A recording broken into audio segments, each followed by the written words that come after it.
Good morning students. Gujarat career એકેડેમીના platform પરથી હું ડૉક્ટર અતુલ સર આપ સર્વેનું હાર્દિક સ્વાગત કરું છું, અભિવાદન કરું છું. આજનો વિષય STI 3 મેન્સની આ બેચ માટે ઇંગ્લિશ સબ્જેક્ટ છે, જેનો સબ્જેક્ટ કોડ STM2 છે. ઘણા બધા મિત્રોએ મને મેસેજ કર્યો છે, ખાસ કરીને ઇંગ્લિશ સબ્જેક્ટ માટે જે PDF તમને મળી છે એ PDFમાં બધું જ અંગ્રેજીમાં લખેલું છે. તેનું અર્થઘટન ઇન્ટરપ્રિટેશન ઘણા બધા વિદ્યાર્થીઓને જોઈએ છે. મિત્રો, ઇંગ્લિશમાં જે પણ ટોપિક્સ આવે છે ઇંગ્લિશ સબ્જેક્ટમાં, એ બધા જ ટોપિક્સની તમને PDF મળશે. બધા જ અગત્યના જે પણ પોઈન્ટ્સ ઇંગ્લિશમાં આવે છે, એક્ઝામ્પલ તરીકે આપણે જ્યારે મારી પાસે કન્ટેન્ટ ફાઇલ મારી સામે જ આયોગ દ્વારા નક્કી કરેલી ફાઇલ છે, તે પ્રમાણે જોઈએ તો એક એસે લખવાનો આવે છે, મિનિમમ 250 વર્ડ્સ મિત્રો, ઓછામાં ઓછા. હવે એવા કેટલાક એસેસ તમને હું PDF ફોર્મમાં આપું છું. ધીમે ધીમે એ પણ શરૂ કરીએ છીએ, જેથી તમે એ જ એસેસ તૈયાર કરશો, સારી રીતે કરશો, જેમાં ડિસ્ક્રિપ્ટિવ પોઈન્ટ્સ પણ આવી જશે, એનાલિટિકલ, ફિલોસોફિકલ અને બેઝડ ઓન કરંટ અફેર્સ પણ હશે. મિત્રો, મેં જાતે ડ્રાફ્ટ કરેલા હશે, માઇક્રો એરર તેમાં હશે, સાથે એની ક્વોલિટી ખૂબ જ ઉચ્ચ હશે. એક્ઝામિનર જો એમાંથી જ એસે પૂછાશે તો તમને ખૂબ જ સારા માર્ક્સ આપશે, એટલો મને દ્રઢ વિશ્વાસ છે. સાથે મિત્રો, તમને એ પણ ડેફિનેટલી ખાતરી અપાવું છું કે લગભગ જે એસેસ મેં સ્કેન કર્યા હશે અને જે પણ એસેસ તમને હું મોકલું છું, લગભગ એ જ એસેસ એમાંથી જ પૂછાશે.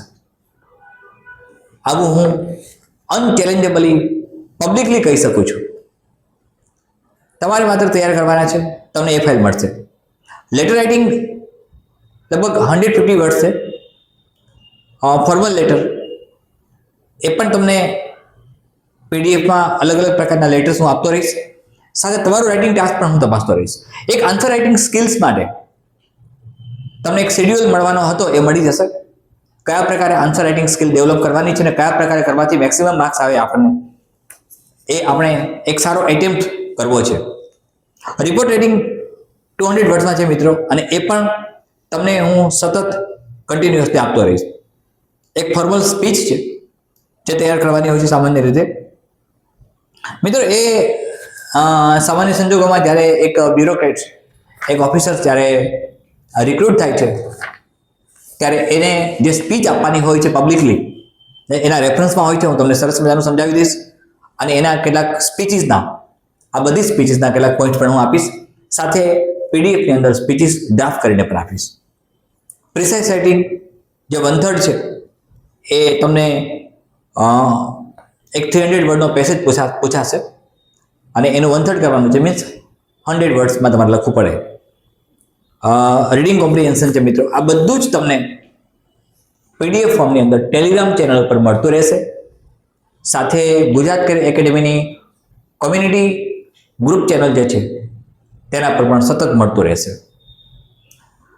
મિત્રો, આજનો સીધો જ વિષય આપણે જે લઈએ છીએ એ ઇંગ્લિશ છે, ત્યારે થોડીક બેઝિકલી વાત જે તમને PDF મળી છે, જેમાં તમને અસમજણ ક્યાંક આવતી હોય, ક્યાંક ન સમજાતું હોય, તો એ ઝડપથી સમજી લઈએ આપણે, જેથી તમને તૈયારી કરવામાં વધારેમાં વધારે સાનુકૂળતા રહે. ચોક્કસ રીતે વ્યાકરણ, ગ્રામરનો પોર્શન તમારા જે ઇંગ્લિશના કોર્સમાં છે એ તમને પૂરતા માર્ક્સ અપાવશે, બલ્કિ પૂરા માર્ક્સ આપશે. હંમેશા કહું છું, ફરીથી કહું છું, વારંવાર કહીશ કે ગ્રામર હંમેશા એન્કેસમેન્ટ એટલે કે રોકડા માર્ક્સ આપે છે, જો તમે સાચું લખીને આવો છો તો. સાચું કેમ લખાય એ મારે તમને જ્યાં પણ માર્ગદર્શન આપવાની જરૂર છે, જ્યાં હું આપું છું મિત્રો, સમજાવું છું. બરાબર ધ્યાનથી આજનો સેશન એટેન્ડ કરજો. ઇંગ્લિશમાં એક ટેન્સીસની જ્યારે વાત આવે છે, ત્યારે આપણે ટેન્સીસમાં એક સેશન ઓલરેડી લઈ ચૂક્યા છીએ, પણ ટેન્સીસની ટર્મિનોલોજી અને એમાં ક્યાંક મિત્રોને તકલીફ પડે છે. સ્પર્ધાત્મક પરીક્ષાઓ તમે જે STI 3 મેન્સ આપવા જઈ રહ્યા છો, એ કદાચ ગુજરાતી માધ્યમમાં નાનપણથી ભણ્યા હો, તમારું પ્રાથમિક કક્ષાથી માંડીને ઉચ્ચતર કક્ષા સુધીનો અભ્યાસક્રમ તમારો, જો એનું માધ્યમ માનો કે ગુજરાતી રહ્યું છે, અથવા તો તમે ગ્રેજ્યુએશન પણ ગુજરાતી માધ્યમ સાથે કર્યું છે મિત્રો, તો પણ ગભરાવાની જરૂર નથી, કારણ કે અંગ્રેજીને એક વિષય તરીકે તો ખરો જ, પણ તમારા આગળના ફ્યુચર માટે કે તમે જ્યારે એક STI મેન્સ પાસ કરીને એક ઓફિસર તરીકે રિક્રુટ થશો ત્યારે પણ તમારા માટે ખૂબ જ ઉપયોગી રહેશે, ખૂબ જ જરૂરી છે. બલકી એટેન્ટિવ બનજો, કોન્સન્ટ્રેશન રાખજો, સમજાઈ જશે. આજના સેશનનું મહત્વ ખૂબ વધારે છે, એકદમ ધ્યાનથી સમજવા પ્રયત્ન કરશો એટલે જે PDF તમને મળી છે જેમાં નાઉન ને પ્રોનાઉન્સ ને બધું જ છે, સબ્જેક્ટ છે, વર્બ છે, ઓબ્જેક્ટ છે, બધું સમજાઈ જશે. ઓલે મિત્રો સ્ટાર્ટ કરીએ છીએ. સૌથી પહેલી વાત આવે છે સેન્ટેન્સ પેટર્નની. મારી સાથે જ લખતા રહેજો. એક પેન હોવી જોઈએ, નોટ હોવી જોઈએ, નોટબુક હોવી જોઈએ. સેન્ટેન્સ પેટર્ન કેવી છે મિત્રો? આપણે બંને સેન્ટેન્સ પેટર્ન તમને સમજીએ છીએ. એક ઇંગ્લિશ સેન્ટેન્સ પેટર્ન સમજાવું છું, ધ્યાનથી સમજો. સાથે જ્યાં જ્યાં તમને હું લખાવું છું એ તમે ક્યાંક ક્યાંક લખતા રહેજો મિત્રો. ઝડપથી લાઈવ સ્ટ્રીમિંગ તરફ આપણે જઈ રહ્યા છીએ, ઝૂમ એપ્લિકેશન તરફ જઈ રહ્યા છીએ. ઇંગ્લિશ સબ્જેક્ટ પેટર્ન જે હોય છે મિત્રો, એ સબ્જેક્ટ ઉપર હોય છે. પહેલા સબ્જેક્ટ હોય, પછી વર્બ હોય, પછી ઓબ્જેક્ટ છે અને પછી RS છે. મિત્રો ધ્યાનથી સમજજો. અહીં સબ્જેક્ટ પહેલા આવશે, પછી ઓબ્જેક્ટ આવે છે, પછી વર્બ આવે છે અને પછી RS આવે છે. મિત્રો આ વાત તમને સમજાય છે જે મેં અત્યારે કહી. હવે અહીંયા જો સબ્જેક્ટ શરૂઆતમાં છે તો અહીંયા બી સબ્જેક્ટ શરૂઆતમાં છે, અહીંયા વર્બ આવે છે સબ્જેક્ટ પછી, જ્યારે અહીંયા ઓબ્જેક્ટ આવે છે. ધ્યાનથી સમજો. ગુજરાતીમાં અહીં ઓબ્જેક્ટ આવે છે, વર્બ પછી, અહીંયા ઓબ્જેક્ટ પછી વર્બ આવે છે, RS એમ રહે છે. મિત્રો સબ્જેક્ટ કોને કહીશું આપણે? સબ્જેક્ટનો સરળ અર્થ છે કર્તા. કર્તા કોને કહીશું મિત્રો? કોઈ પણ ક્રિયામાં યોગદાન આપનાર જે ડુઅર છે, જે ક્રિયાનો કરનાર છે, એને કર્તા કહેવાય. એવી એક સામાન્ય સમજણ તમારામાં હોઈ શકે, પણ વાસ્તવમાં એવું નથી. કર્તાને ડિફાઇન કરીએ આપણે ત્યારે એમ કહી શકીએ કે ક્રિયાનો કરનાર કર્તા છે, પણ કોઈ વાક્ય એવું પણ હોઈ શકે કે જેમાં ક્રિયા ન થતી હોય. ફોર એક્ઝામ્પલ, હું તમને શીખવાડું છું, એમાં ક્રિયા થાય છે શીખવાડવાની, પણ જ્યારે હું એમ બોલું કે હું એક પ્રોફેસર છું તો એમાં ક્રિયા થતી નથી. ક્રિયા ન થવા છતાંય આ બંનેમાં હું શબ્દ છે એ કર્તા છે. ધ્યાનથી સમજવા પ્રયત્ન કરો તો સ્પષ્ટ ભાષામાં તમે કહી શકો કે કર્તા માત્ર ડુઅર જ હોય, એટલે કે ક્રિયાનો કરનાર જ હોય તે આવશ્યક નથી. તો કર્તા છે શું? સીધી સાદી વાત છે. વાક્યની શરૂઆતનો એવો શબ્દ જે વાક્યમાં ક્રિયા થાય છે તેના દ્વારા તેવું બતાવે, અથવા તો તે વાક્યની ગુણવત્તા, તે વાક્યમાં રહેલા ગુણધર્મની ચર્ચા કરે, તેને આપણે કર્તા કહીએ. For example, to be a professor is a quality. Professor હોવો એ ગુણવત્તા છે. સો વેન આઈ ટોલ્ડ કે આઈ એમ અ પ્રોફેસર, તો એનો અર્થ એવો થયો કે આઈ છે એ કર્તા છે, ક્રિયા ન થવા છતાંય. અને જ્યારે હું એમ કહું છું કે આઈ એમ ટીચિંગ યુ, હું તમને શીખવાડું છું, ત્યારે ક્રિયા થાય છે તો પણ એ કર્તા છે. તો કર્તા છે એ સબ્જેક્ટ કહેવાય ઇંગ્લિશમાં. મિત્રો એક્ટિવ પેસિવ સેન્ટેન્સીસ અને સેન્ટેન્સ પેટર્નમાં ખૂબ જ મહત્વનું છે. એટલે કર્તાની ભૂમિકા, કર્તાનું યોગદાન વાક્યને શરૂઆતમાં જ ઇનિશિએશન આપવાનું છે. વાક્યની શરૂઆત કરે છે ત્યાંથી. તેનું કામ એક્ઝેક્ટલી રેલવે ટ્રેનના એન્જિન જેવું છે. એન્જિન ક્યારેય પણ વચ્ચે ન હોઈ શકે. એન્જિન ટ્રેનને ખેંચે છે. એન્જિન શરૂઆતમાં જ હોય, તેમ સબ્જેક્ટ એટલે કે કર્તા હંમેશા શરૂઆતમાં જ હોય. નંબર 1. નંબર 2, એ કર્તા ક્રિયા કરે પણ ખરો, ન પણ કરે. રેલવે સ્ટેશન ઉપર ટ્રેન બંધ થયેલી છે, ઊભી ટ્રેન છે, દોડતી નથી તો પણ એન્જિન આગળ છે. ટ્રેન દોડે છે તો પણ એન્જિન આગળ છે. હવે આ બંનેમાં પછી વાત આવી મિત્રો સીધી સાદી વાતમાં વર્બ. તો વર્બને આપણે જ્યારે ક્લાસિફિકેશન કરશું એટલે આ ક્રિયાનો કરનાર પણ હોઈ શકે. ક્રિયાનો કરનાર અથવા તો વાક્યના ગુણધર્મનો અધિપતિ.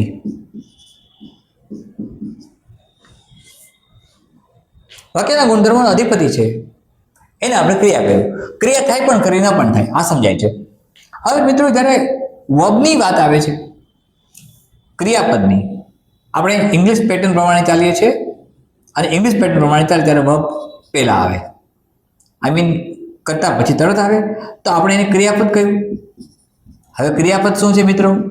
તો ક્રિયા સૂચક શબ્દ એ ક્રિયાપદ કહેવાય. એવું આગલા સેશનમાં મેં કહ્યું હશે અને સાચું છે, આજે પણ કહું સાચું છે, પણ માત્ર ત્યાંથી અટકતું નથી.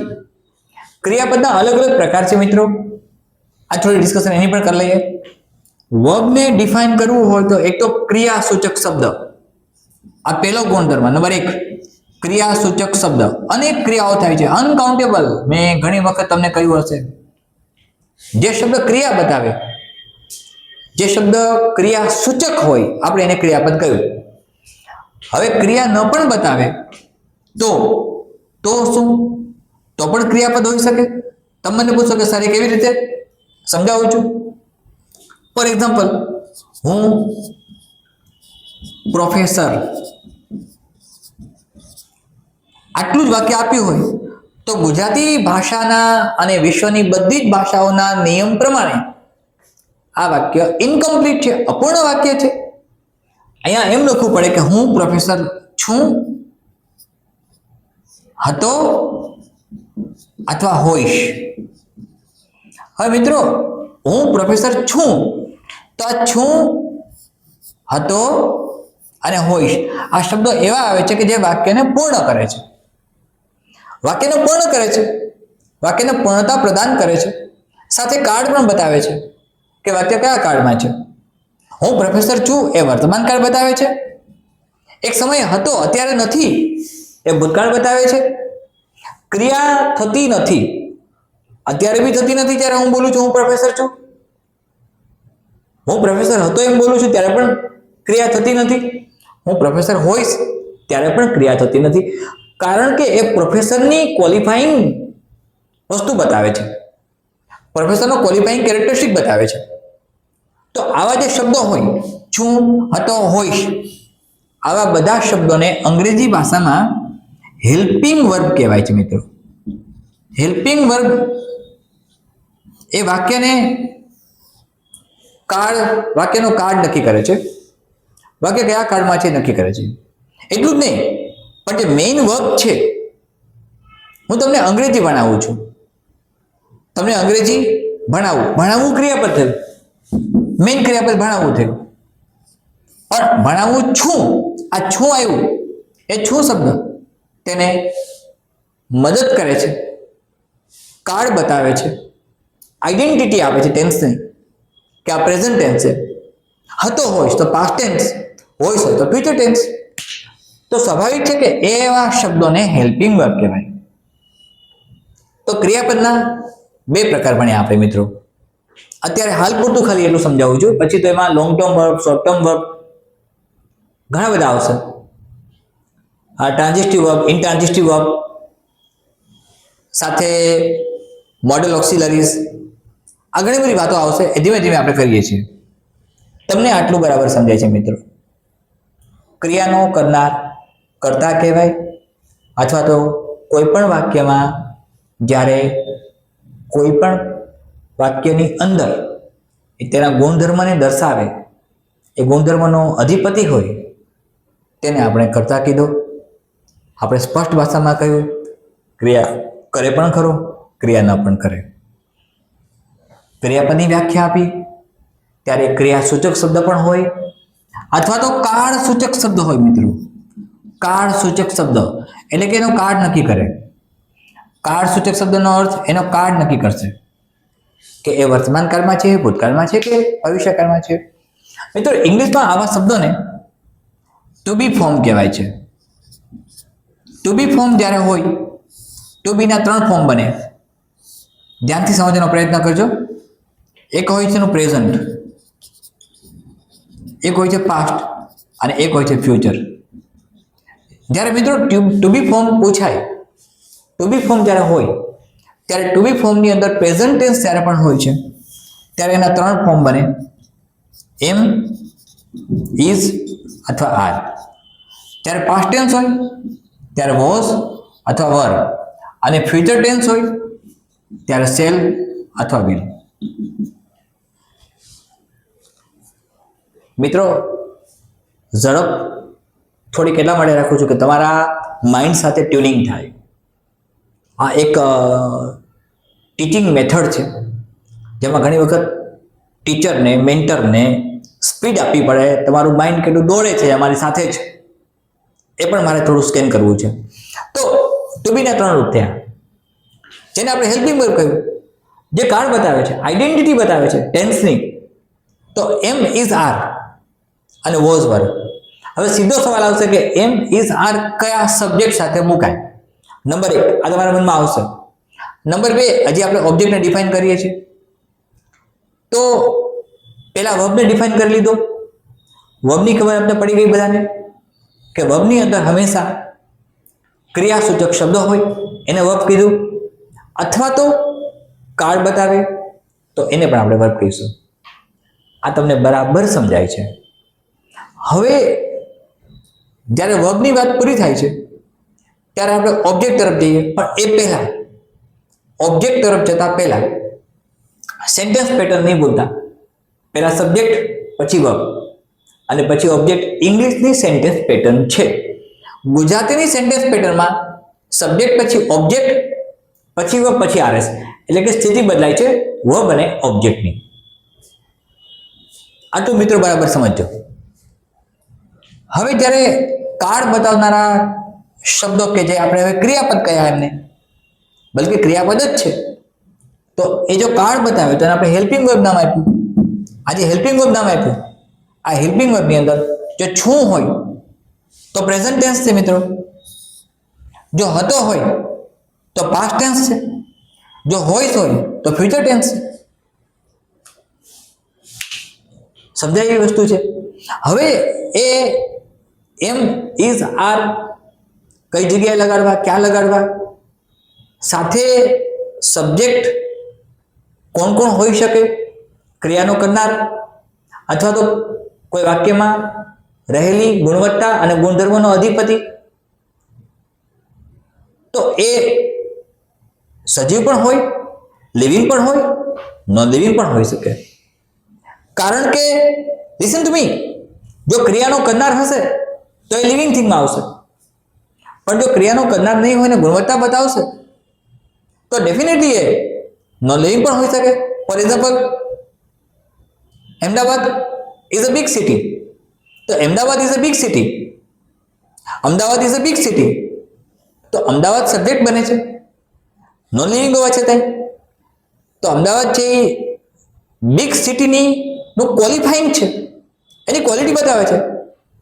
બિગ સિટીનો અધિપતિ છે. મારા શબ્દોને ધ્યાનથી સમજવા પ્રયત્ન કરજો મિત્રો. તો નેચરલી તમે એવું સમજી શકો છો કે કાં તો એ ક્રિયા કરે છે તો કરતા છે, અથવા તો એટલે કે જો ક્રિયા ન કરનારો કરતા હોય તો એ લિવિંગ પણ હોઈ શકે, નોન લિવિંગ પણ હોઈ શકે. હવે મિત્રો એને આપણે કયા પ્રકારે ડિફરન્શિએટ કરીએ છીએ ધ્યાનથી સમજજો. ત્યારે નોટ્સ બનાવો મિત્રો. અંગ્રેજી વિષયની એક અલગ નોટ્સ બનાવજો. મેં તમને કહ્યું એમ મેં જ ડ્રાફ્ટ કરેલા એસેસ, રિપોર્ટ્સ, સ્પીચ, આ બધું જ લેટર રાઇટિંગ તમને પીડીએફ ફોર્મમાં મળશે. મને વિશ્વાસ છે કે આપણે 50% માર્ક્સ છે કવરઅપ થાય છે અંગ્રેજી અને ગુજરાતીના થઈને એસટીઆઈ મેન્સ માટે. એમાં મહત્તમ માર્ક્સ મેળવી શકીશું. ધ્યાનથી મને સમજવાનો પ્રયત્ન કરજો અને માર્ક્સ આવશે જ. હું ટ્રસ્ટફુલી અને ફેથફુલી કહી શકું છું અને અનચેલેન્જેબલી એટલું કહી શકું છું કે તમને જે પણ મટીરિયલ પ્રોવાઈડ થશે તેની બહાર નહીં પૂછાય. ફરીથી કહું છું, નહીં પૂછાય. એટલે બધા જ એસએસ રિપોર્ટ્સ જે પણ ડ્રાફ્ટ કરેલા હોય એ તૈયાર કરજો. તમને ન સમજાય ત્યાં હું છું. આન્સર રાઇટિંગ સ્કિલ મિત્રો હોવી જોઈએ. અત્યારે એસટીઆઈ 3 ની તૈયારી કરતા મિત્રોએ ઓછામાં ઓછા દિવસમાં 30 થી 35 આન્સર લખવા પડે.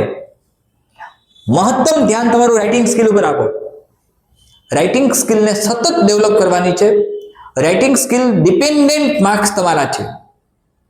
તમારી મેઇન્સ રાઇટિંગ સ્કિલ ડિપેન્ડન્ટ છે. તમે પ્રિલિમિનરીમાં સ્કેન થઈ ગયા છો મિત્રો, તમારું સ્કેનિંગ થઈ ગયું છે. હવે તમે મેઇન્સ તરફ જાઓ છો ને તમારી રાઇટિંગ સ્કિલ માટે તમારે દિવસમાં 24 અવર્સમાં 30 to 45 ક્વેશ્ચન્સ લખવા જોઈએ. મિત્રો સિવિલ સર્વિસીસ ની યુપીએસસી ની મેઇન્સ એક્ઝામ વખતે મને યાદ છે ત્યાં સુધી એવરી ડે મેં લગભગ એકાદ વર્ષ સુધી મને ખબર હતી કે હું પ્રિલિમ પાસ થવાનો જ છું એવા કોન્ફિડન્ટથી આગળ વધતો હતો. જ્યારે મારો લાસ્ટ 3rd એટેમ્પ્ટ હતો સિવિલ સર્વિસીસનો, ત્યારે હું મને યાદ છે ત્યાં સુધી એવરી ડે 24 અવર્સમાં 35 to 40 ક્વેશ્ચન્સ તૈયાર કરતો, લખતો, રાઇટિંગ સ્કિલ સાથે લખતો, અલગ અલગ સબ્જેક્ટના લખતો, એક શેડ્યુલ બનાવ્યો હતો. તમને પણ બનાવી દઈશ. મિત્રો આપણે યુપીએસસી માટે પણ અદ્ભુત કાર્ય કરવું છે. બસ તમે ચાલતા રહો, સપોર્ટ આપતા રહો, સહકાર આપતા રહો. હવે એટલે રાઇટિંગ સ્કિલ ડેવલપ કરો. આન્સર રાઇટિંગ પ્રેક્ટિસ ખૂબ જ જરૂરી છે. અત્યારે એસટીઆઈ મેન્સની તૈયારી કરતા વિદ્યાર્થીઓ સતત દિવસમાં 30 થી 35 ક્વેશ્ચન્સના આન્સર તૈયાર કરતા હોય છે અને કરવા જોઈએ. તો મેરિટ બને છે. તમે રિક્રુટ થઈ જાઓ છો એસટીઆઈ મેન્સ પાસ કરીને, અને હું હૃદયથી ઈચ્છું છું કે તમે રિક્રુટ થઈ જાઓ. વેલ મિત્રો આગળ જઈએ તો હવે વાત આવી ઓબ્જેક્ટની. વર્ક તમને સમજાય છે.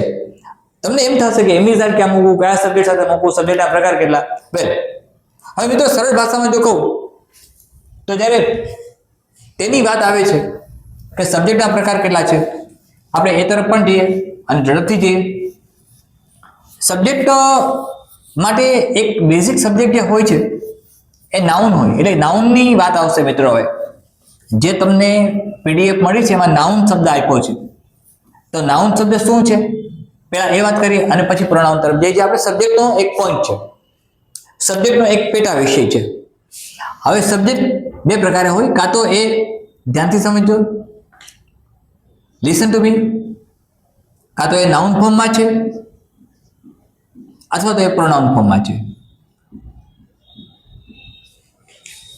સબ્જેક્ટ કાં તો નાઉન ફોર્મમાં છે અથવા તો પ્રોનાઉન ફોર્મમાં છે. તો નાઉન ફોર્મમાં સબ્જેક્ટ છે, નાઉન ફોર્મમાં હોય અથવા પ્રોનાઉન ફોર્મમાં હોય. તો નાઉન ફોર્મમાં સબ્જેક્ટ જ્યારે આવે મિત્રો ત્યારે નાઉન એટલે શું? તો સીધી સાદી ભાષામાં નામ, વ્યાકરણની ભાષામાં સંજ્ઞા, અને પ્રોનાઉનની વાત આવે તો સર્વનામ. હવે તમે નાનપણથી જ જ્યારે ગુજરાતી ભાષા ભણ્યા છો ત્યારે તમને એવું શીખવાડવામાં આવ્યું છે, સાચું છે, કે નામની જગ્યાએ નામના વિકલ્પ તરીકે જે ઉપયોગમાં લેવાય તેને સર્વનામ કહેવાય. આ વાત સાથે હું સંપૂર્ણ સહમત છું. તમે સાચું શીખ્યા છો. પણ થોડુંક એમાં ફેરફાર કરવો છે, થોડોક એમાં વધારો કરવો છે, થોડાક આપણે ચેન્જીસ કરવા છે. મિત્રો નામ અથવા સંજ્ઞાના નામ કોને કહીશું? કોઈ પણ ઓબ્જેક્ટને ઓળખવા માટે આપણે નામ આપીએ છીએ. ભલે વિલિયમ શેક્સપિયર સાહેબે કહ્યું હોય કે વોટ ઇઝ ઇન નેમ, એક આખો અલગ કન્સેપ્ટ હતો. જ્યારે એમના ડ્રામામાં એમણે અદ્ભુત સેન્ટેન્સ લખ્યું जो समग्र विश्व ने असर करी गई। व्हाट इज इन नेम, नाम में क्या रखा है। लेकिन यहां तो हम संज्ञा की चर्चा अवश्य ही करेंगे, करनी ही पड़ेगी। क्यों करने वाले हैं? क्योंकि संज्ञा के बिना किसी भी ऑब्जेक्ट को हम आइडेंटिफाई नहीं कर सकते। तो इसको आइडेंटिफाई करने के लिए हमें संज्ञा की जरूरत होती है। किसी भी ऑब्जेक्ट अगर अनआइडेंटिफाइड है, अगर उसको नाम नहीं दिया जाएगा तो हम इसे कैसे पहचानेंगे? तो उसको पहचानने के लिए हमारे पास, उसको आइडेंटिफाई करने के लिए हमारे पास उसके लिए कुछ नाम जैसी चीज होनी चाहिए। तो वही तो नाम है, वही तो नाम है, एक नाम છે જેની વાત કરીએ છીએ। તો નામના પ્રકાર કેટલા? નામના બેઝિકલી પ્રકાર મિત્રો, એક તો કોમન નામ, ધ્યાનથી સમજો। આજ તમને જે પીડીએફ મળી છે એની અંદર બધું આપ્યું છે। પહેલા proper noun, number B common. કદાચ મારો ક્રમ આ દોડો થાય તો તમે ચેક કરી લેજો મિત્રો। કલેક્ટિવ,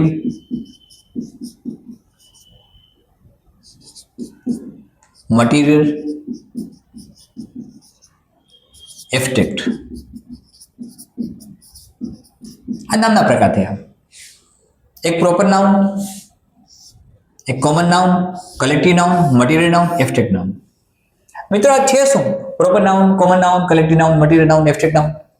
વેલ, જ્યારે કોઈ પણ નામ એ ચોક્કસ પદાર્થને, ચોક્કસ ઓબ્જેક્ટને, ચોક્કસ વ્યક્તિને સ્પેસિફાઈ કરે છે, એની આઈડેન્ટિટી સ્પષ્ટ કરે, ત્યારે આપણે એને પ્રોપર નાઉન કીધું। Proper noun, listen to me, proper noun, I am repeating my sense again.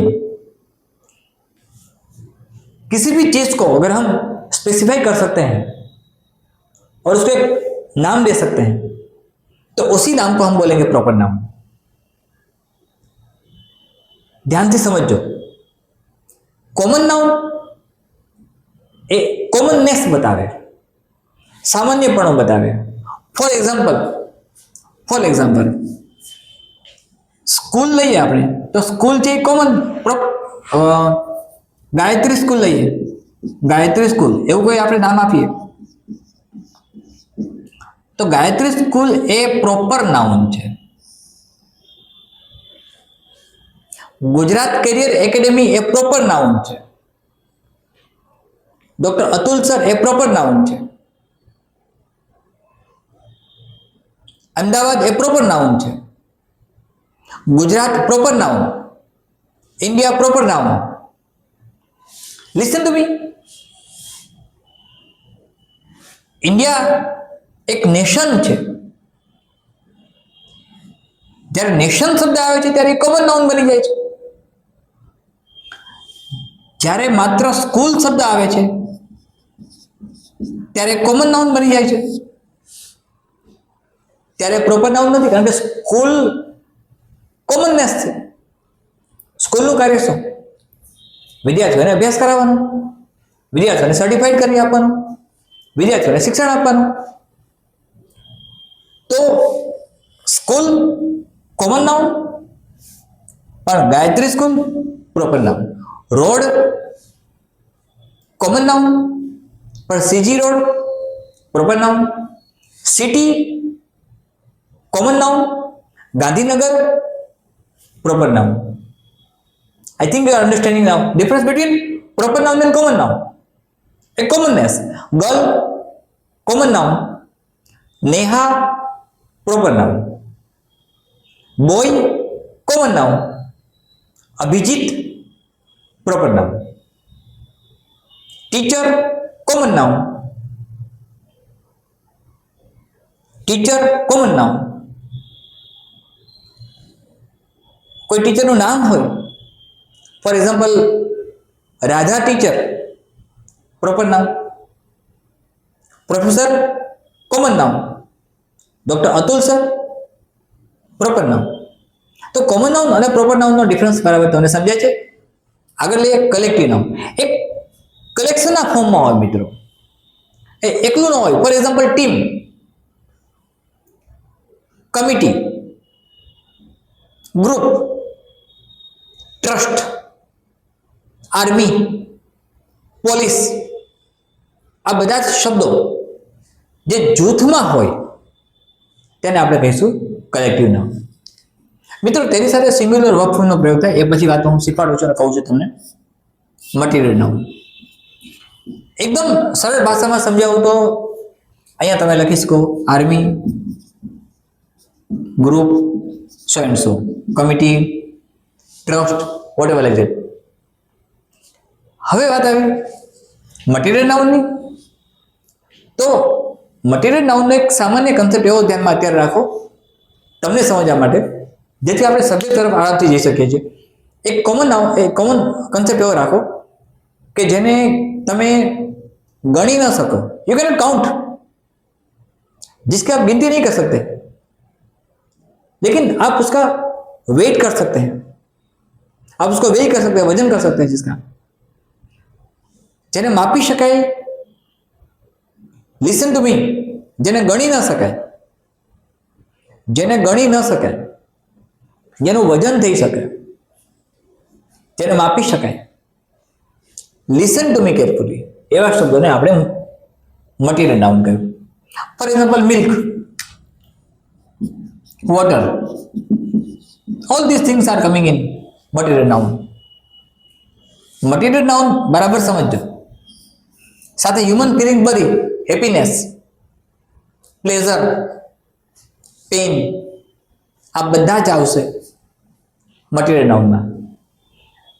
એ પછી આવે છે એબ્સ્ટ્રેક્ટ નાઉન. મિત્રો એક મેં ભૂલ કરી છે, એ હું વેરિફિકેશન આપું છું. મિલ્ક, વોટર આ બધા મટીરિયલ નાઉન આવે, પણ જેને જોઈ ન શકાય પણ અહેસાસ થઈ શકે, મહેસૂસ કરી શકો, ફીલ કરી શકો, એને એબ્સ્ટ્રેક્ટ નાઉન કહેવાય. એટલે કે હેપીનેસ, પ્લેઝર આ બધા આવશે એબ્સ્ટ્રેક્ટ નાઉનમાં. મિલ્ક, વોટર, વીટ બધા જ મટીરિયલ નાઉનના. આઈ થિંક નામના પ્રકાર તમને સમજાય છે મિત્રો. ફરી એક વખત નામના પ્રકાર. સબ્જેક્ટ બે પાર્ટમાં ડિવાઈડ કરો. એક નાઉન ફોર્મમાં ડિવાઈડ કરો મિત્રો. એક નાઉન છે, એક પ્રોનાઉન છે. નાઉનમાં હોય તો પ્રોપર નાઉન, નાઉન એટલે નામ, નામ એટલે સંજ્ઞા. પ્રોપર નાઉન હોય, કોમન નાઉન હોઈ શકે, કલેક્ટિવ નાઉન હોઈ શકે, મટીરિયલ નાઉન હોઈ શકે, એબ્સ્ટ્રેક્ટ નાઉન હોઈ શકે. જ્યારે પ્રોપર નાઉન હોય છે મિત્રો, જ્યારે પ્રોપર નાઉન હોય છે ત્યારે તેની ચોક્કસ આઈડેન્ટિટી આપે છે, એને સ્પેસિફાઈ કરે છે. તો સ્પેસિફાઈ કરે, આઈડેન્ટિટી, ચોક્કસ આઈડેન્ટિટી આપે. ફોર એક્ઝામ્પલ મેં ગાયત્રી સ્કૂલ લખ્યું છે, કોમન નાઉન, તો school. City, common noun. Ahmedabad, proper noun. Collective noun એ જથ્થામાં હોય, એ ગ્રુપમાં હોય, તો એ બધા જ army, group, police, trust, committee આ બધા જ કલેક્ટિવ નાઉન. મટીરિયલ નાઉનની વાત આપણે જ્યારે કરી ત્યારે મેં તમને એવું કહ્યું કે જેનું વજન થઈ શકે, જેને માપી શકાય. લિસન ટુ મી, પણ ગણી ન શકાય, ગણી ન શકાય, એની ગણતરી ન થાય. તમે ઘઉંને છૂટા પાડીને ગણી નહીં શકો, તમે દૂધને છૂટું પાડીને ગણી નહીં શકો, તમે પાણીને છૂટું પાડીને ગણી નહીં શકો, એનું વજન કરી શકશો.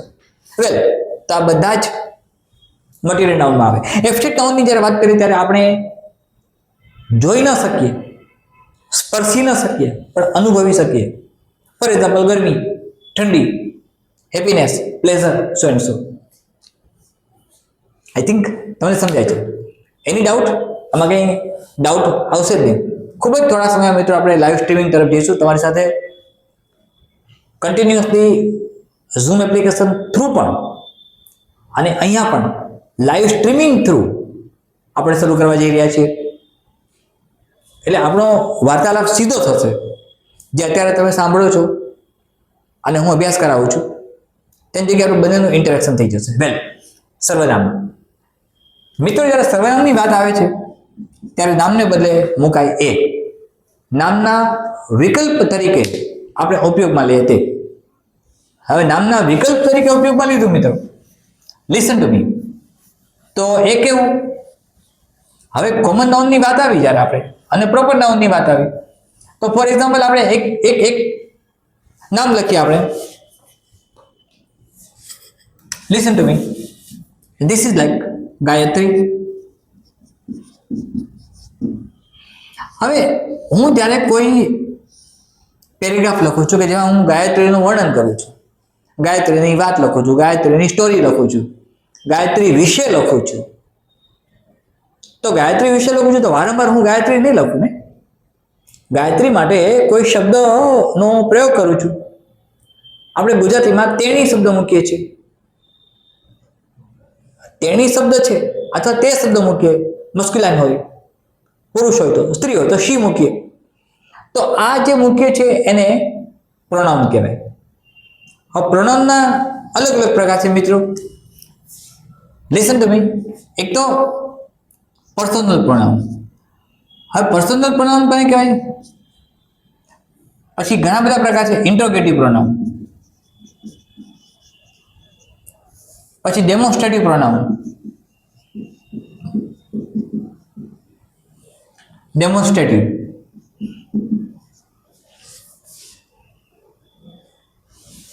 Personal pronoun, interrogative pronoun, demonstrative pronoun. Personal કોને કહેવાય? તો ઇંગ્લિશમાં મિત્રો અહીંયા સિંગ્યુલર આવે, અહીંયા પ્લુરલ આવે. ધ્યાનથી સમજજો. First person, second person, third person. I, we, you, he, she, it and they. મિત્રો જ્યારે આપણે ગાયત્રીની વાત કરીએ ત્યારે એ સ્ત્રી છે તો આપણે એના માટે સી નો પ્રયોગ કરશું સર્વનામ તરીકે.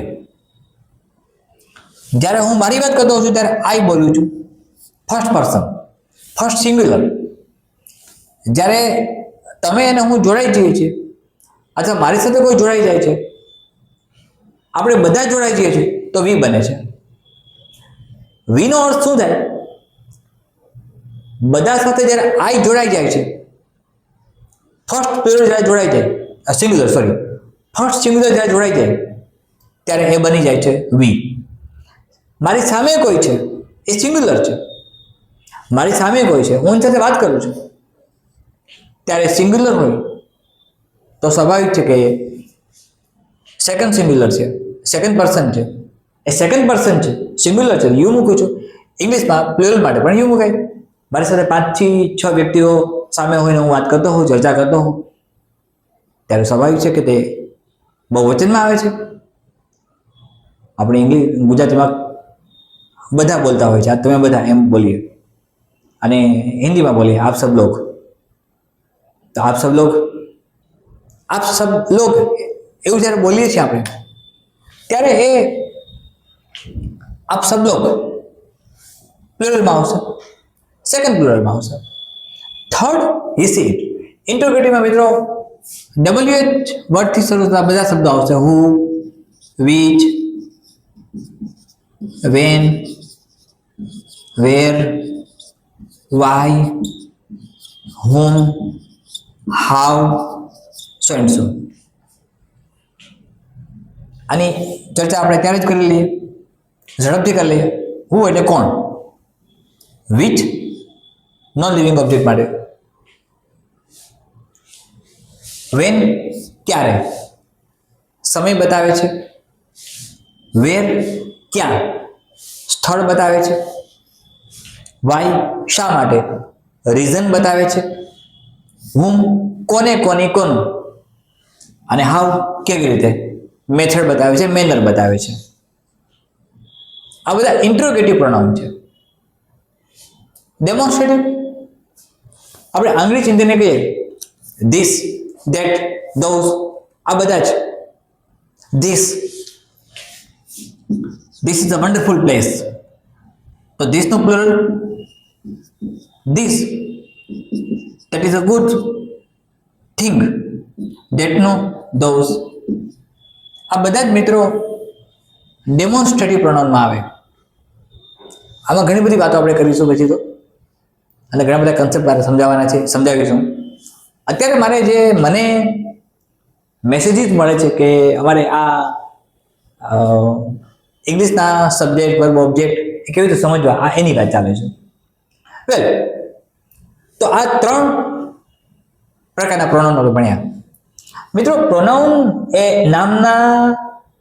નામની જગ્યાએ નામના વિકલ્પ તરીકે નામને બદલે મૂકે છે, એટલે એને આપણે પ્રોનાઉન કહીએ. પ્રો શબ્દ જ્યારે ઇંગ્લિશમાં પ્રિફિક્સ તરીકે આવે છે ત્યારે ઘણા શબ્દ મળશે તમને.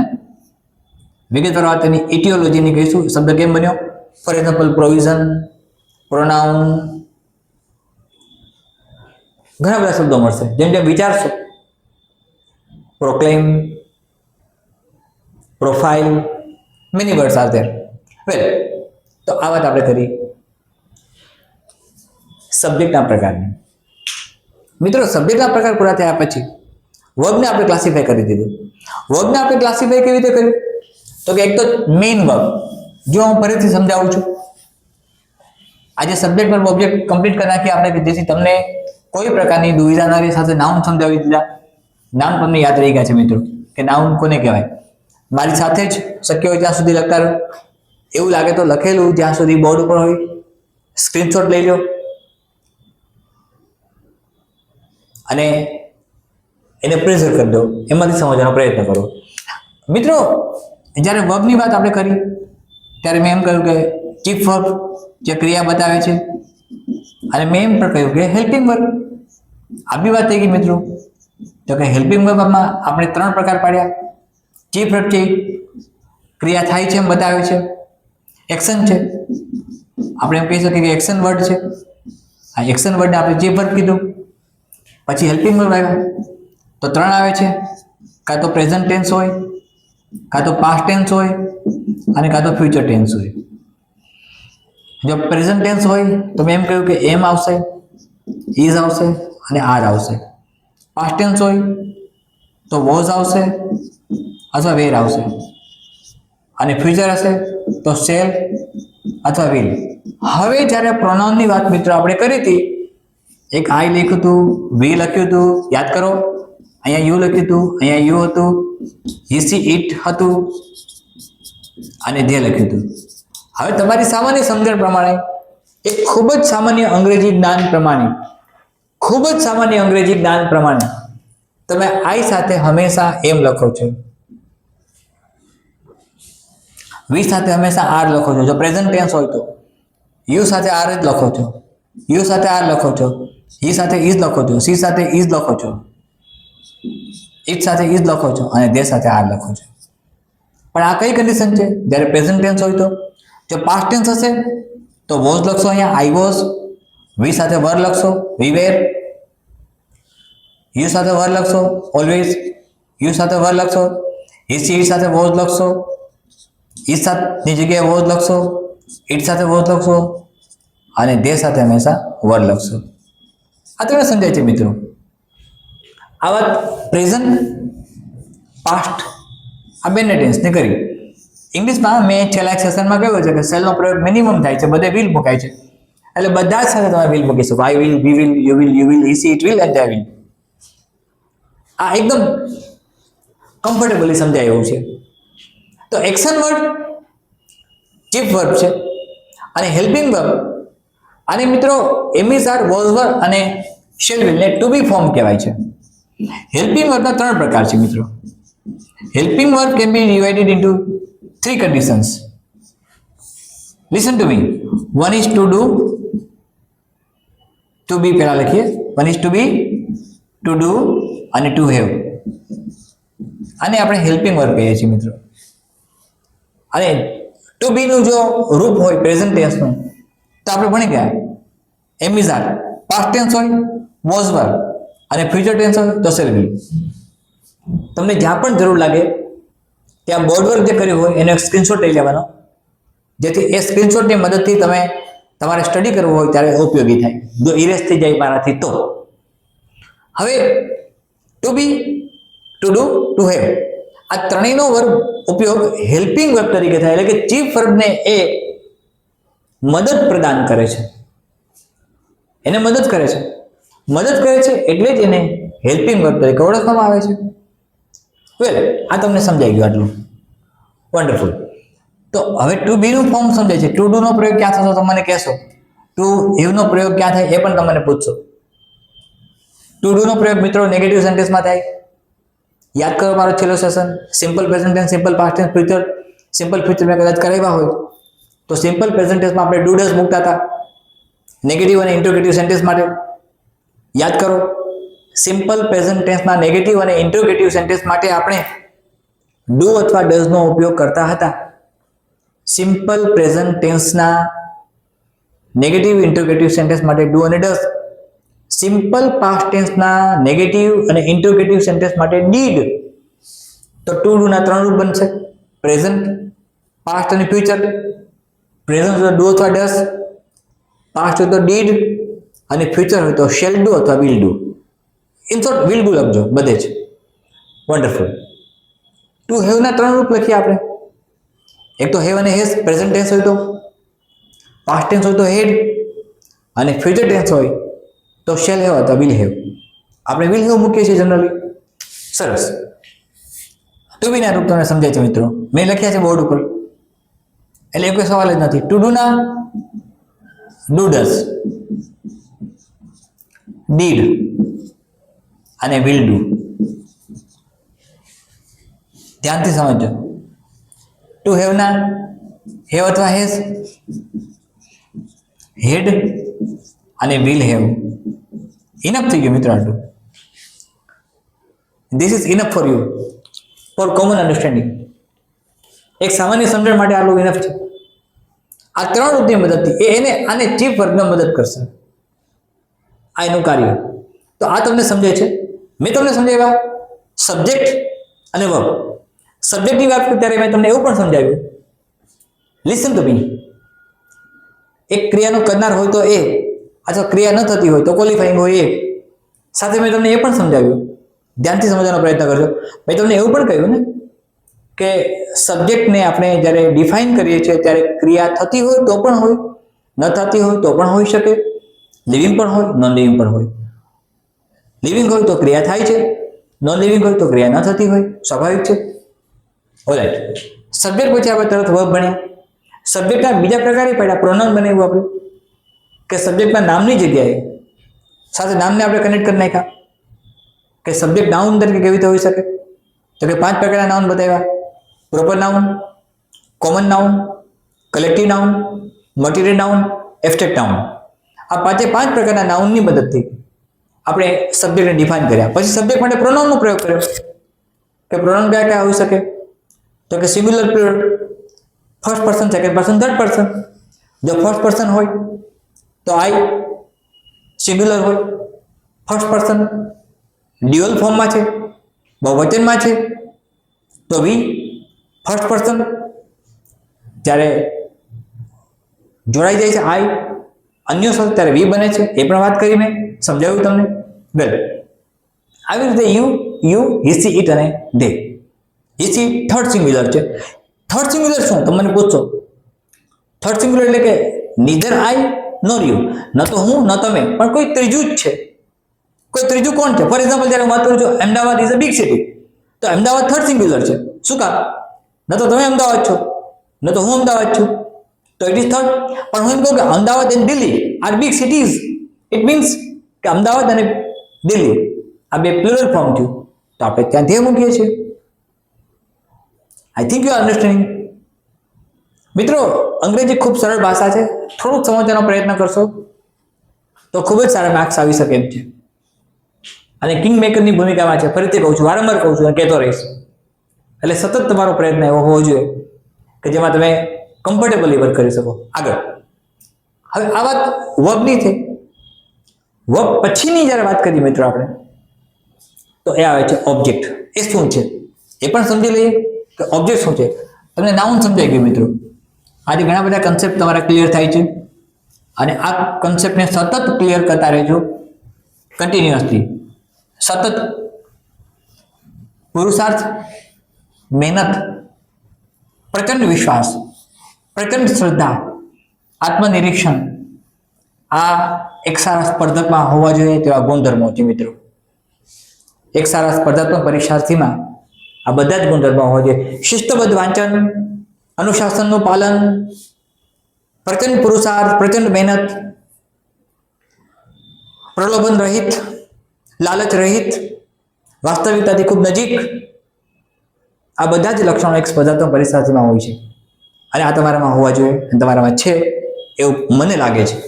કારણ કે તમે એસટીઆઈ મેન્સ આપવા જાઓ તો મિત્રો તમારા જીવનમાં એસટીઆઈ મેન્સ ખૂબ મહત્વની ભૂમિકામાં આવશે, તમારી કારકિર્દી બનાવે છે. વેલ, આગળ જઈએ તો ઓબ્જેક્ટ કોને કહીશું આપણે હવે? મિત્રો ઓબ્જેક્ટના બે પ્રકાર પડે, એક ડાયરેક્ટ અથવા ડિરેક્ટ અને એક ઇનડિરેક્ટ. હવે ડિરેક્ટ ઇનડિરેક્ટ શું છે? તો આ છે પ્રત્યક્ષ અને આ છે પરોક્ષ. ધ્યાનથી સમજો મિત્રો. પ્રત્યક્ષ જ્યારે આપણને કર્મ, ઓબ્જેક્ટનું ગુજરાતી થાય કર્મ. કર્મ શું છે?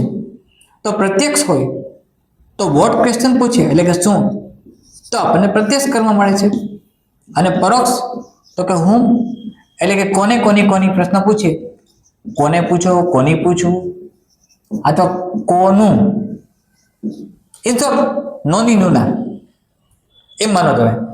હવે for example, she is a girl. તો ગર્લ એ પ્રત્યક્ષ ઓબ્જેક્ટિવ, એ શું છે? ગર્લ છે. સી ઇઝ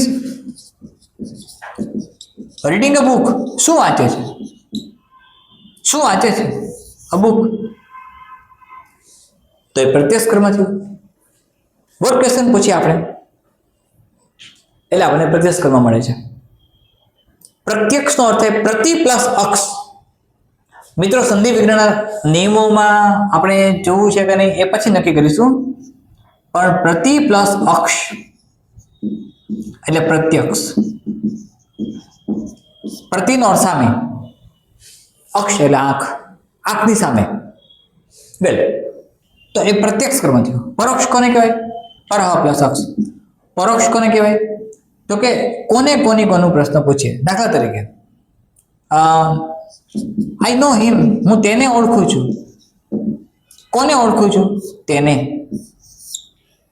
હું તેને ઓળખું છું. આઈ નો હિમ, હું કોને ઓળખું છું? તેને ઓળખું છું. તો તેને કોને પ્રશ્ન પૂછ્યો? આ મારું ઘર છે. કોનું ઘર છે? મારું ઘર છે. તો માય હાઉસ, માય છે. એ મિત્રો પ્રોનાઉનની કન્ડિશન આવી, પ્રોનાઉન ચેન્જીસ પણ આવીશ ત્યારે કહીશ. આઈ નો મી, માય, માઇન, માયસેલ્ફ થાય. આ બધા કન્સેપ્ટ આપણે સમજવાના છે, સમજીશું આરામથી. તો આ મારું ઘર છે. શું છે? ઘર છે. કોનું ઘર છે? મારું ઘર છે. તો મારું શું બન્યું મિત્રો? સ્વાભાવિક છે કે મારું, આ મારું ઘર છે. કોનું ઘર છે? મારું. તો મારું છે પરોક્ષ કર્મ. શું છે? ઘર છે. તો ઘર પ્રત્યક્ષ કર્મ. અને આ મારું ઘર છે. આ શું બન્યું? Demonstrative pronoun. હમણાં જ ભણાવ્યા. This, that, this, this, that, those. આ બધા જ demonstrative. The meaning of demonstrative means આપણે આંગળી ચીંધીને કહીએ આ, તે, સો એન્ડ સો. તો આ બધા જ કર્મ, બધા જ પ્રણામ ડેમોન્સ્ટ્રેટિવ પ્રણામ કહે. વેલ, આઈ નો હિમ, હું તેને ઓળખું છું. કોને ઓળખું છું? તેને. I am teaching you English.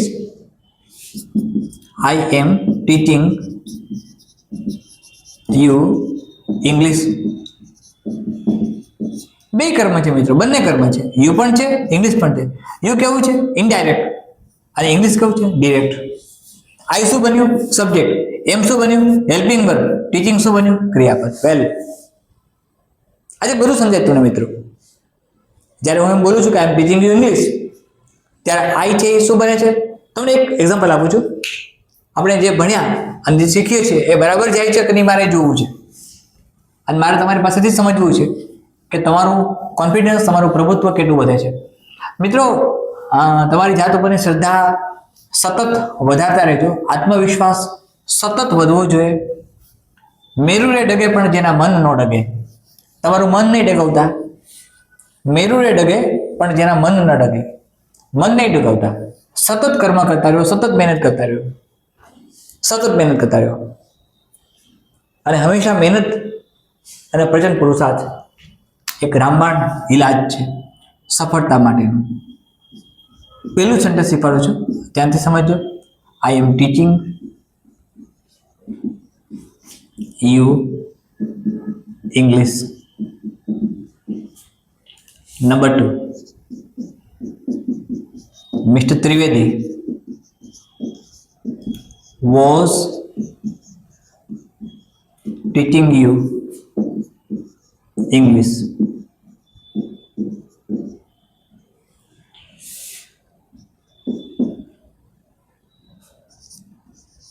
She is reading a book.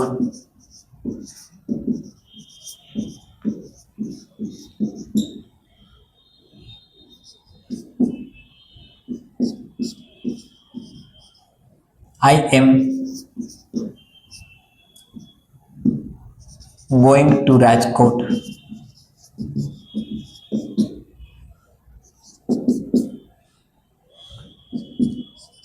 They know me.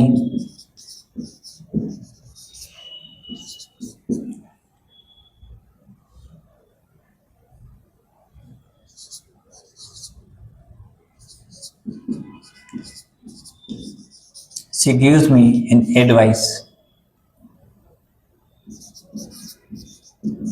મિત્રો એડવાઇસ શબ્દ બરાબર સમજો. એડવાઇસમાં ADVICE આવે તો એ નાઉન બને છે, abstract noun. Listen to me, noun બને છે. ADVISE આવે તો એ વર્બ બની જાય છે. એ પછી વિગતવાર આપણે ચર્ચા કરીશું એની. આવી નાની ભૂલો ઘણી વખત મિત્રો માઇક્રો રેક્ટિફિકેશન જ્યારે થતું હોય ત્યારે આવી નાની સૂક્ષ્મ ભૂલોને ધ્યાનમાં લેવાતી હોય છે. તમે એડવાઇસમાં સી મૂકો અને વર્ક ફોર્મ બનાવો તો સેન્ટેન્સ ખોટું પડે. એટલે એડવાઇસમાં જ્યારે વર્ક ફોર્મ બનાવો ત્યારે એસ આવે, પહેલામાં સી આવે. હવે મારે શીખવાડવું છે, જો અહીંયા આઈ સબ્જેક્ટ છે મિત્રો, એમ હેલ્પિંગ વર્બ છે, ટુ બીનું ટીચિંગ ચીફ વર્બ છે, યુ ઇનડિરેક્ટ ઓબ્જેક્ટ છે અને ઇંગ્લિશ ડિરેક્ટ ઓબ્જેક્ટ છે. મિસ્ટર ત્રિવેદી સબ્જેક્ટ છે, વોઝ ટુ બીનું પાસ્ટ ટેન્સનું રૂપ છે, ટીચિંગ ચીફ વર્બ છે, આ હેલ્પિંગ વર્બ છે, યુ ઇનડિરેક્ટ ઓબ્જેક્ટ છે, ઇંગ્લિશ ડિરેક્ટ ઓબ્જેક્ટ છે. સી સબ્જેક્ટ છે, ઇઝ હેલ્પિંગ વર્બ છે, ટુ બીનું પ્રેઝન્ટ ટેન્સ છે, રીડિંગ ચીફ વર્બ છે, અ બુક ડિરેક્ટ ઓબ્જેક્ટ છે. આઈ સબ્જેક્ટ છે, એમ હેલ્પિંગ વર્બ છે, ગોઈંગ ચીફ વર્બ છે, રાજકોટ સ્થળ સૂચક શબ્દ છે, મીન્સ પ્રોપર નાઉન છે.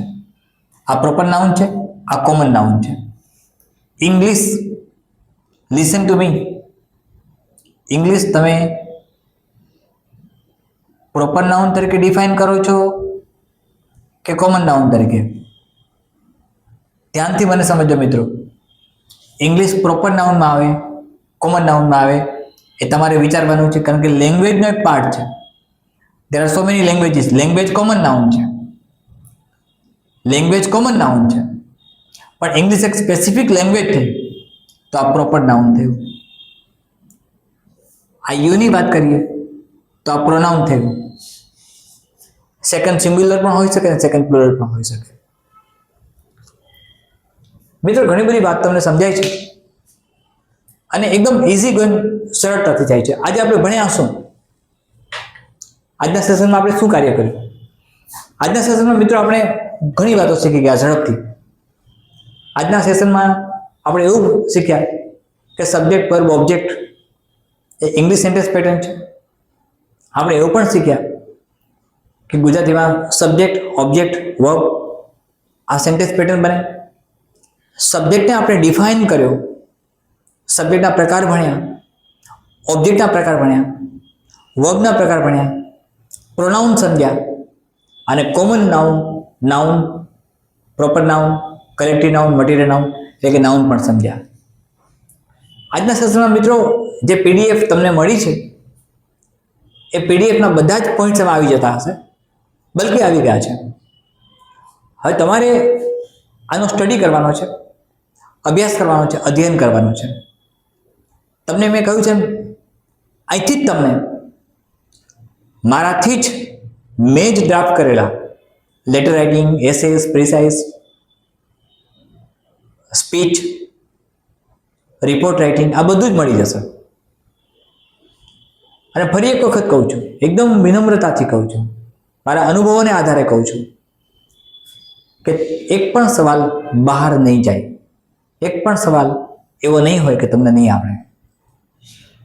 માત્ર ગુજરાત કેરિયર એકેડેમીના પ્લેટફોર્મ પરથી તમને મળતું રહે એનો અભ્યાસ અધ્યયન કરતા રહો મિત્રો. અને હંમેશા કહેતો આવ્યો છે, દરેક વખતે કહું છું, અન્યોને મદદ કરો. મહાત્મા ગાંધીને ગમતું ખૂબ જ અદ્ભુત પદ નરસિંહ મહેતાનું, વૈષ્ણવજન તો તેને કહીએ જે પીડ પર આવી જાને. સતત મદદ કરો મિત્રો, સતત અન્યને મદદ કરો.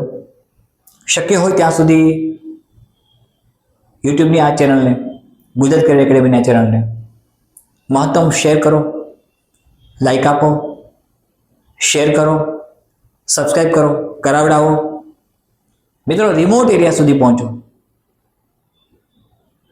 કોઈના ચહેરા પર આનંદની એક લકીર આવી જશે.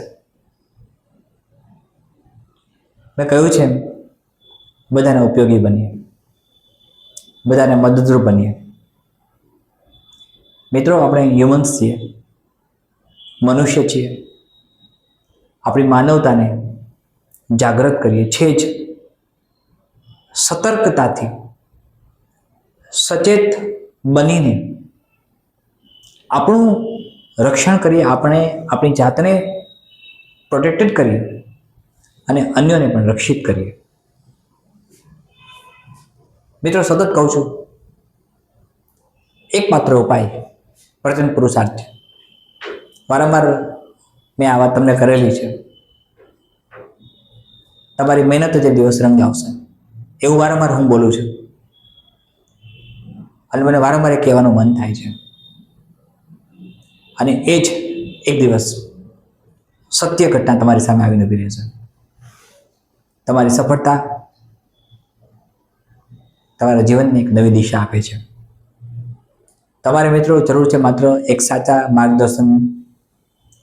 વારંવાર મેં કહ્યું છે એમ આ પ્રશિક્ષણ, આ ટ્રેનિંગ સેન્ટર મનોરંજનનું માધ્યમ નથી મિત્રો.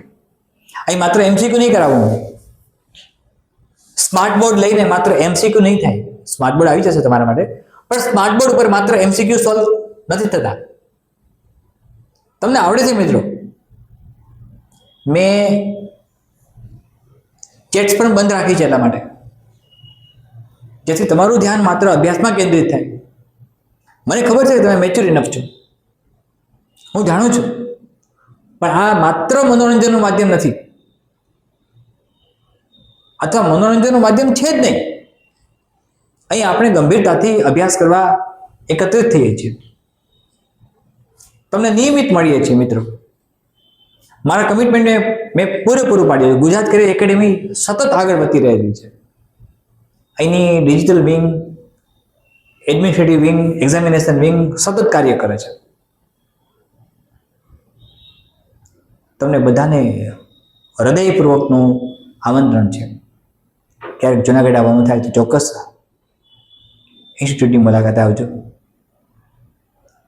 તમને ખ્યાલ આવશે કે ઇન્સ્ટિટ્યૂટ કેવી રીતે વર્ક કરે છે.